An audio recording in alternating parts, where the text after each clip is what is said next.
Thank you very much. Good morning, everybody. I'm Dr. Mike Mienaltowski. I'm from UC Davis, and I have no conflicts to disclose. Poultry meat is an attractive, low-cost, and nutritious protein source. There's increased demand for it, and with increased demand came optimization to the birds and increased yields. As you can see, it's really well demonstrated with the picture from Zoidoff et al. From 2014. With those increased yields came some not so good problems, myopathies actually, like white striping and wooden breast and spaghetti meat. And so this has affected the industry and has led to condemnation of the carcasses. It's caused consumers to question decisions when they're buying meat. Just to give a little background, originally how I got into working with this project is I was working with Dr. Annie King at UC Davis, and she was looking for alternative methionine sources. So feeding something else instead of synthetic methionine, because she thought maybe for the organic industry it'd be helpful. So she changed the diet and included within the conventional diet about 20% of roasted cowpeas and 20% sunflower seed meal on the diet instead. But there's still corn and soy, the traditional corn and soy. And it's sort of hard to see, but what happened is the conventional diet, the birds grew better, as you can see on the top graph.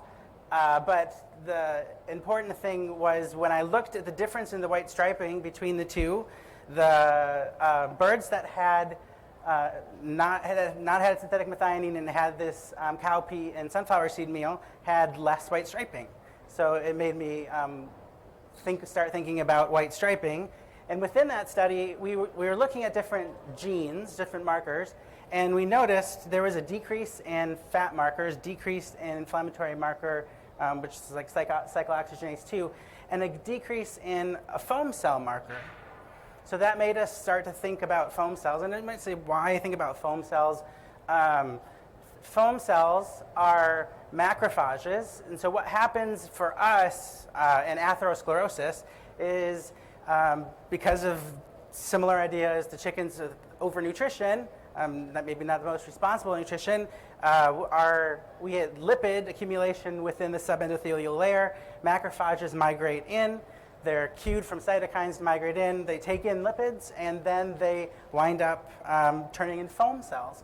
And the foam cells are part of that plaque that forms in atherosclerosis, also leading to that fibrosis, the fibrous tissue.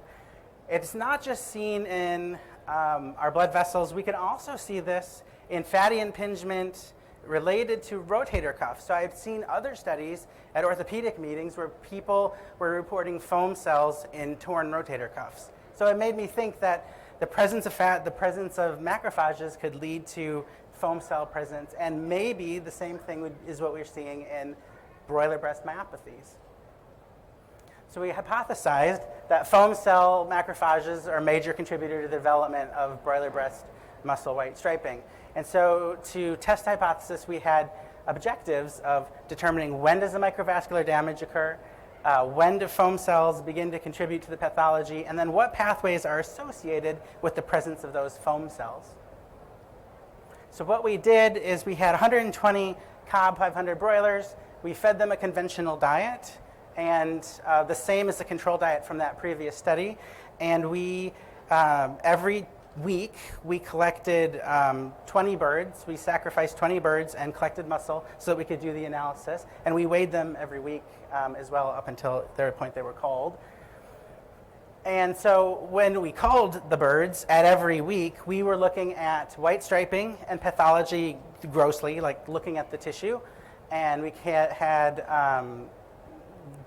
between normal and severe for both of these. We also looked at histology. So we took this tissue samples, we fixed them, and we looked at hematoxin and eosin and Matson's trichrome to get a sense of the tissue architecture, what cells could be there, at least you could see the difference between muscle cells, macrophages, fat, connective tissue, and to get a sense of the severity of what we were seeing. We also did RNA sequencing. So we analyzed the transcriptomes of at every week of 15 of the 20 birds that we culled, so 90 total birds, And there it shows the full analysis of what we did to get to understanding the differential gene expression. So what did we see? Well, okay, obviously when you feed birds, they're going to grow. So over time, their weight increased. But as we looked at the white striping, you can see on the top right, it's showing you white striping of each set of birds from each week. And our scores were 0 for normal, 1 for stripes that are less than 1 millimeter, and 2 for stripes greater than 1 millimeter. And in the first week, you don't see anything. The second week, there are a couple. And then in the third week, it starts to actually show up. And then it gets worse the fourth, fifth, and sixth week. When we look at the gross pathology, same idea. In the first week, they're only 7 days old, nothing really. And then even second week, there's maybe one bird. But then by the third week, we start to see changes in the pathology. So it's increased severity in the pathology up into the point of more dramatic, more severe pathology up in the end at the 6 weeks. And so our incidence of white striping, I should note, was about 30% by the end. So severe white striping is about 30% by the end. But about 80%, 90% of all birds had some level of striping.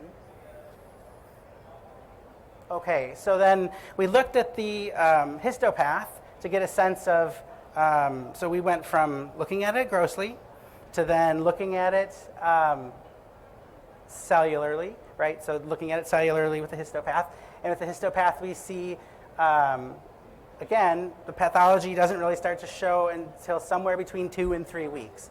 And so there's some mild cases at 2 weeks, but by 3 weeks, we're starting to see mild and moderate forms of pathology. So, mild, you might see the occasional macrophage infiltration and some phagocytosis of muscle fibers, but then you get to moderate where you see even more damage up into the point of severe where there's obliteration of the tissue, where there are points where I was looking at the tissue and was even thinking, wow, the amount of connective tissue, the amount of obliteration to the muscle is pretty dramatic. But it isn't like it's the entire tissue. There are areas in the muscle, so I don't want you to think that every bit of the muscle was damaged. Just some of the areas, and those are the areas that we got the best pictures of. So what we could take from that, just from looking grossly and looking at the cellular level, is somewhere between 2 and 3 weeks, there's damage. So we wondered, remember in the beginning, where are we seeing microscopic damage? About when do we see it? It's about right after 2 weeks we start seeing it. So then we looked at the gene expression data to go to another level, to go to a molecular level, and we had about somewhere between 35 to 50 million reads per bird muscle sample. And what we noticed was, if you see on the graph here, there are different clusters in that PCA on the bottom left. The far left one is week 1, the red is week 2, and then sort of the yellow, the oranges is week 3, and then it starts to jumble for 4, 5, and 6. So what we're seeing are clustering of, probably there are changes going on, with growth, related to growth between week 1 and week 2, and the clusters are nice and compact. Then as pathology starts to happen, we see the clusters are broadening, and then they're also splitting up, where you're starting to see a crossover between different birds from these different weeks. So that looks a little like the amount of pathology you see when you look at the histopath scores on the bottom right-hand figure. Okay, so when you actually look at the differential gene expression, what we noticed is from week 1 versus week 2, there was a dramatic change, about 800. And I don't know if I would just attribute that to growth. There's a difference as the bird's growing. But from week 2 to week 3, the number of genes that were differentially expressed was almost 1,800. So to me, it's telling me that something really impactful is happening in between week 2 and week 3. So differential gene expression, looking at numbers that say, okay, 1,800 genes. I didn't tell you what direction, Well, up and down. I did tell you what direction. But it doesn't necessarily tell you that it's up in one or down in the other, right? It's telling you that relative to the week to week, there's a difference in the expression. So combined about 1,800. After week 3, when you compare week 3 to week 4, you see there's a drop-off in the total number of genes that are differentially expressed. That's telling me that the tissue has already started, it's already done the major change somewhere, between week 2 and week 3, and everything after that is about the same. So we put all of the RNA-seq data into a special software pathway program from Advaita, and what we got back were those pathways that were involved.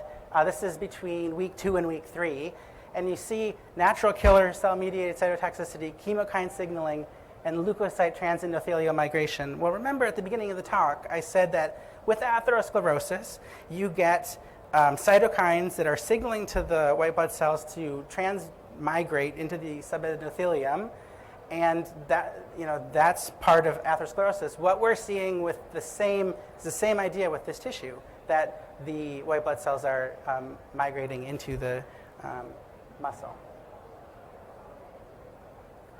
When I did a meta-analysis of every other week versus week 2, the pathways that were showing up relative to week 2 across the board for all of the rest of the weeks, week 3, 4, 5, and 6 versus week 2, are all, if you look at the names, they're all related to the same types of processes that you would see even with atherosclerosis. So you see adipose accumulation or lipid accumulation.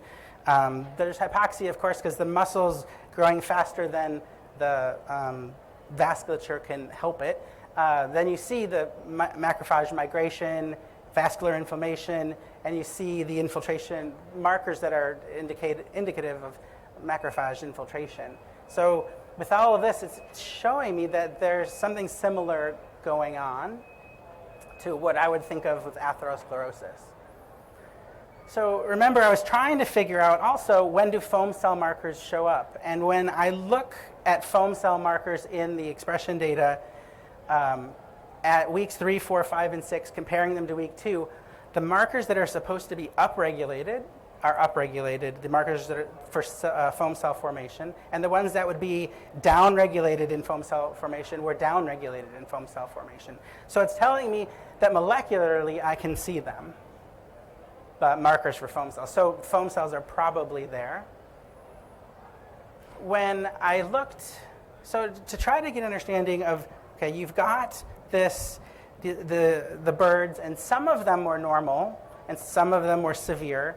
So the last thing I looked at was if I could take birds at the end that were most severe, and then take the next oldest birds that were normal, what do I see as far as activation in the pathways? So I took birds from week 5 and 6 that were severe, and weeks 4 and 5 were the best I could do for normal, and all of the pathways that are showing up are metabolism.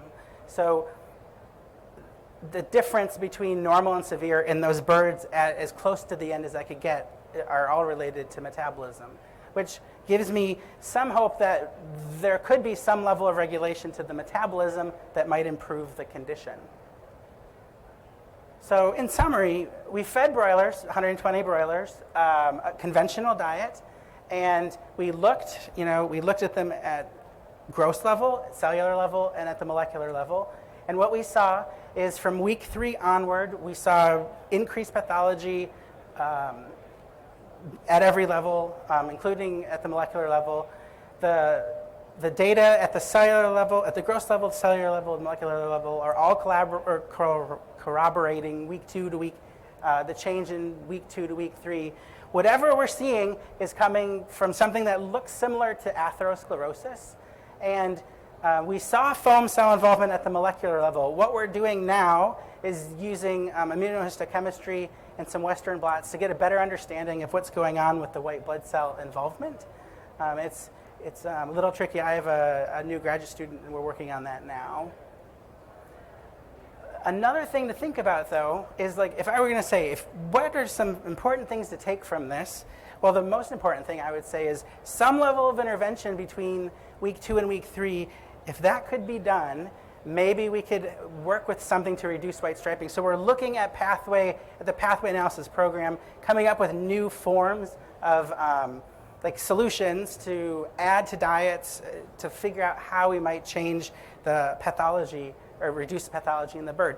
The funny thing is, when I used that pathway program, the number one thing it suggested that I use was simvastatin, but we can't feed simvastatin to birds, right? So there are natural feed products that can do a very similar thing. And I can take you very back to the beginning of the study when I said, we fed cowpeas. Well, there have been studies that have shown that people with atherosclerosis have a reduction in progress, so the progress is inhibited with a cowpea addition to their diet. So that's something to think about. Potentially the cowpeas, even though the nutrition wasn't as optimal as it could have been, maybe the cowpeas were working on the white striping. So with that, I'd like to thank the US Poultry and Egg Association for funding the study. It's been a lot of fun working on this project, and we're still finding more and more information from the data that we have.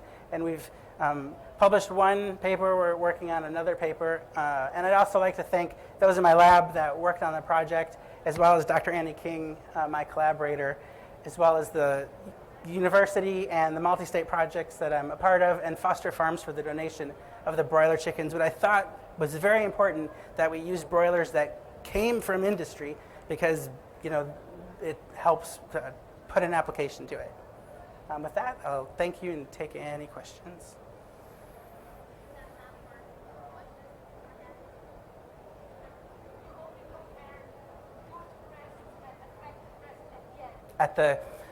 In that last one, yeah, everything else was all the way through. I have the ability to, every individual bird has been phenotyped, so I could answer any question. I've got at every level, gross level to molecular level for every bird. So if any question comes up, I can always go back and look to see what happened with that data to apply, for the next idea type of thing.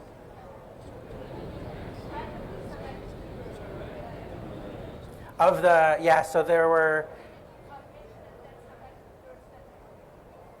no, we just randomly selected them, yeah. Mm-hmm. No problem. Yes?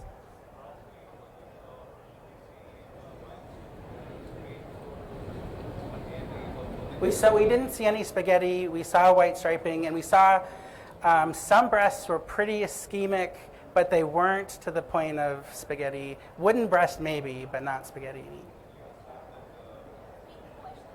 Oh, he asked if I had seen white striping and if it had gotten to spaghetti meat. Yeah.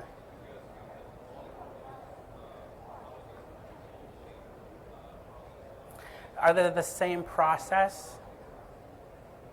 I don't know. Possibly could all those pathologies be part of the same process? Possibly. It's just a difference in, potentially just a difference in the progression of where they are, or the severity in the bird. I couldn't say for sure, and I didn't, where the disadvantage is for me is I only did 120 birds, and that's very different, where if I could talk to a reducer and grab many, many birds that have the condition, we might come up with another type of pathway for it. Well, thank you very much.